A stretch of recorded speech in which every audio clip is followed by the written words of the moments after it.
Howdy folks, and welcome back to World of Warships with Rear Admiral Jingles. And today we have a battle for you from Libeccio. I love that name. It just kind of... it's so incredibly Italian, isn't it? Libeccio. Every time I say it I have to start waving my hands around. Suddenly I understand the Italians a lot more when you have names like that. I don't know if he is actually an Italian player, but that's definitely an Italian name. So, Libeccio, in the Japanese Tier 10 Super Heavy battleship, the Yamato. Now, you may be getting the feeling of deja vu from this battle, because I showed a very, very similar, at least initially, game around about 2 weeks ago. Similar setup, except on that occasion it was a Montana player, so you may be thinking, hang on, I've seen this battle before. Actually, well, if you have, you didn't see it on this channel. So, anyway, Libeccio here started on the extreme right flank of his team, in company with a Rune, the German Tier 9 heavy cruiser, and as you can see, he's completed the high school fleet collection, sporting the HSF Yamato skin there. Very, very nice indeed, I'm sure you'll agree. And he also has Isoroku Yamamoto as his captain on board this ship, which comes with a number of buffs. First and foremost, you'll see the first time he fires the guns that they have red tracer. So that's the distinctive giveaway that you're facing somebody who has Yamamoto as the captain of their ship. In addition to an improved expert marksman and preventative maintenance skill, Yamamoto also comes with two unique traits. One of them is called Second Wind, which only activates after you achieve the Kraken Unleashed achievement, and this reduces the reload of your main battery guns by 34%, which is pretty damn nice, and also gives the ship a free heal, restoring up to 48% of the ship's hit points over 2 minutes. The other unique trait associated with this captain is tied to the First Blood achievement. If you manage to get the first kill in the game, then every consumable mounted on board your ship gains an additional bonus charge. So that's also pretty nice. And just in case anybody's wondering, because I know somebody's going to ask in the comments, the only way you can actually get Yamamoto Isoroku as the captain of your ship, and there's the very distinctive red tracers from the main battery guns indicating that he is in fact the captain of this ship, but the only way you can get him is by completing his associated campaign. And it's not particularly easy. But then again, he is a very, very special commander, and getting your hands on him shouldn't be easy.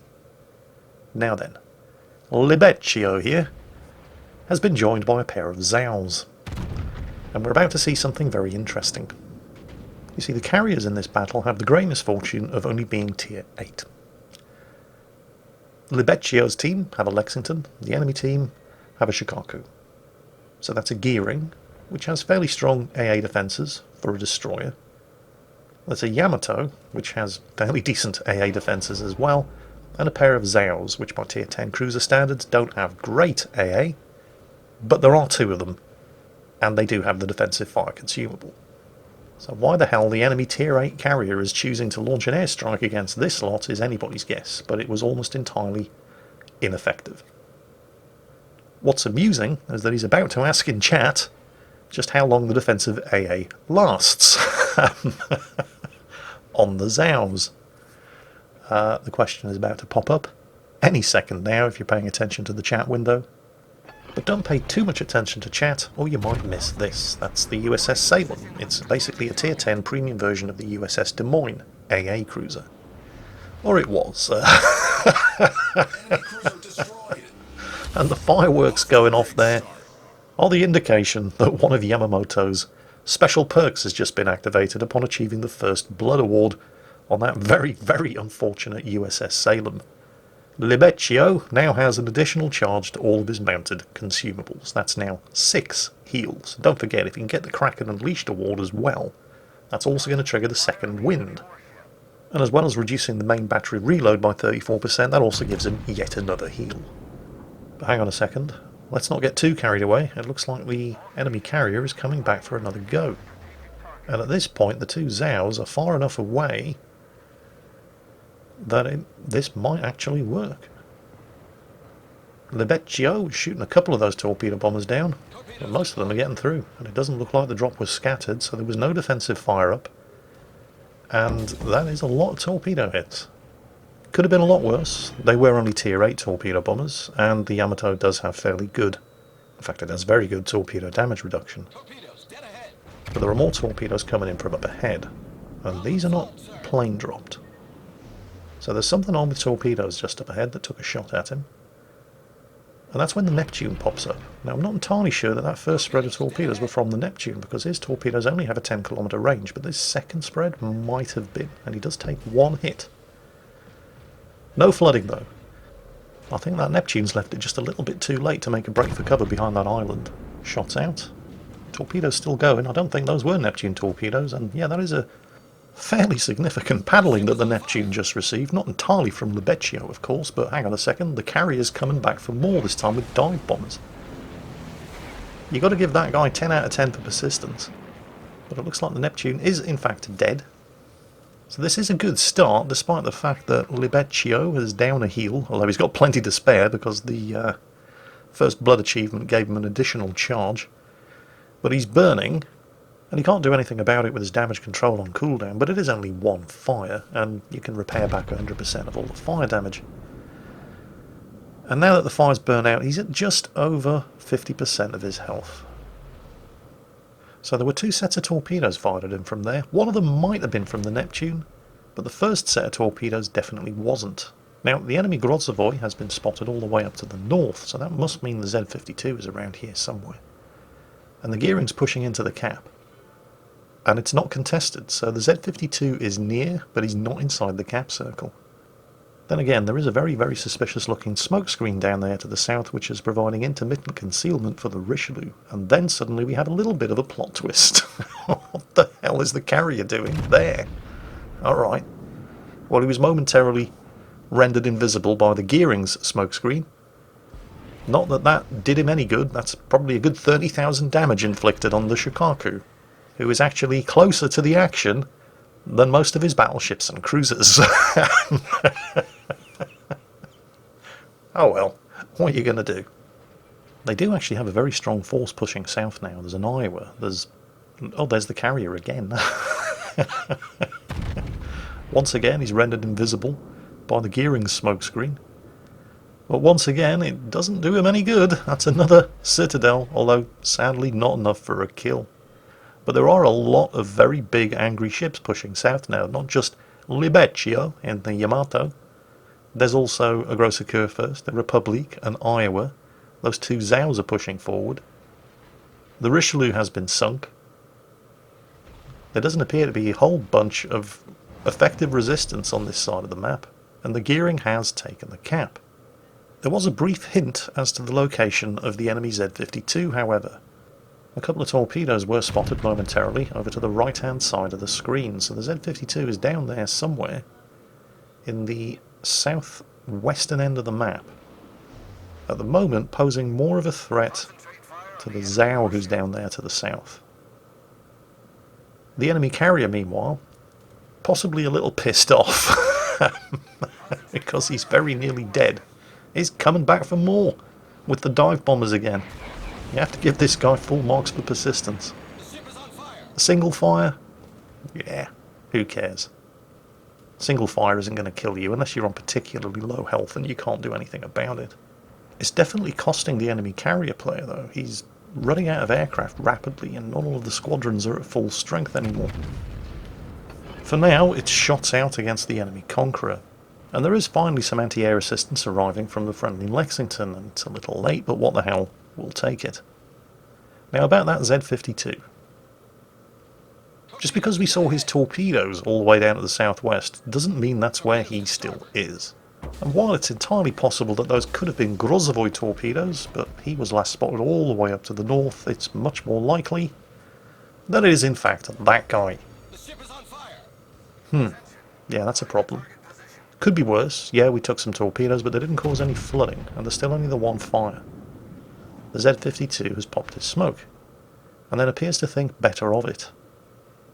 Enemy Yamato spotted to the north, but the immediate issue here is going to be, well, that enemy destroyer. Yes, he has just fired his torpedoes, but the Z-52 is a very, very quick torpedo reload, and those torpedo bombers look like they could be a problem as well. Or actually not. The Shikaku has been sunk. I mean, the last time we saw him, he only had 1,000 health left, which means that those torpedo bombers are now just circling without any orders.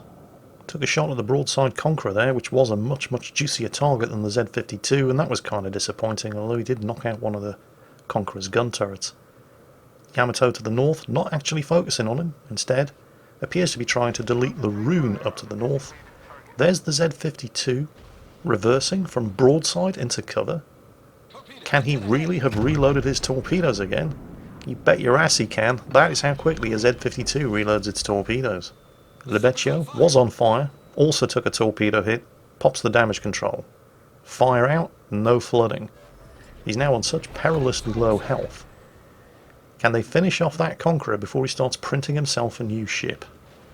Sadly, no they can't. I mean, the Conqueror's burning, but he's got his heel up. More shots out at the Z-52, unable to sink him. There's the Confederate ward. Now, finally, starting to attract some fire from the enemy Yamato. Shots out with the rear turrets. The angle's not perfect, but it's not bad. And doesn't do a huge amount of damage at all. He's now mostly safe from everything other than the Yamato's rear turrets. And shots did come out from the rear turrets, and again the return salvo mostly ineffective. Of course, this is a very dangerous moment now. He's a very low health top tier battleship. People are going to want to be securing the kill. Of course, that kind of works both ways. There's the enemy Republique. Now we only got one turret out at him, and it just wasn't enough. There go the front turrets. Republique starting to angle. And again, damage, but no kill. The rear turret should be coming online any second now. The Republique trying to do exactly the same thing to Libeccio. But hang on a second, where did that smoke screen come from? Oh shit, it's the Grozovoy. You sneaky fucking Russian. One torpedo hit. Two would have killed him. Everything's on cooldown. There's the Grozovoy, but the Republique is the bigger threat. Can he get the shot off? Oh, and he's lost one of his forward gun turrets. And it happened at the worst possible moment. Well, the best possible moment for the Republique. He's coming under high explosive fire. But oh, if only he had two operational turrets. The turret's going to come online soon. The rear turret is not in a position to take a shot, and if he was to swing the ship around in order to get the rear turrets, he would just be given broadside to this French Tier 10 battleship. Second turret back up, shots out, and he's got him. Okay. 3 enemy ships remaining. The Grozovoy is bugging out and is coming under air attack. The Conqueror, well, if you look at the map, he's all the way down there to the southeast and appears to be trying to escape into the next map. Libeccio is coming under high explosive fire from the Grozovoy. He is spotted. He is visible on the map to every ship on the enemy team. And that, while the high explosive fire from the Grozovoy could be an issue if he manages to set him on fire, because all of Libeccio's consumables are on cooldown, it's that enemy Yamato that is the most immediate threat. Because with this low health, at that kind of range, you cannot afford to take a broadside from an enemy Yamato. Libeccio, anticipating his imminent demise, has all of his guns pointing in the wrong direction. But the enemy Yamato doesn't.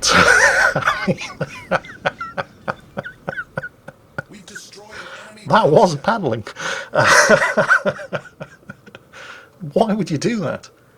What the hell was that Yamato doing? I mean, it's just... As long as he was on the other side of the island, Libeccio couldn't hit him.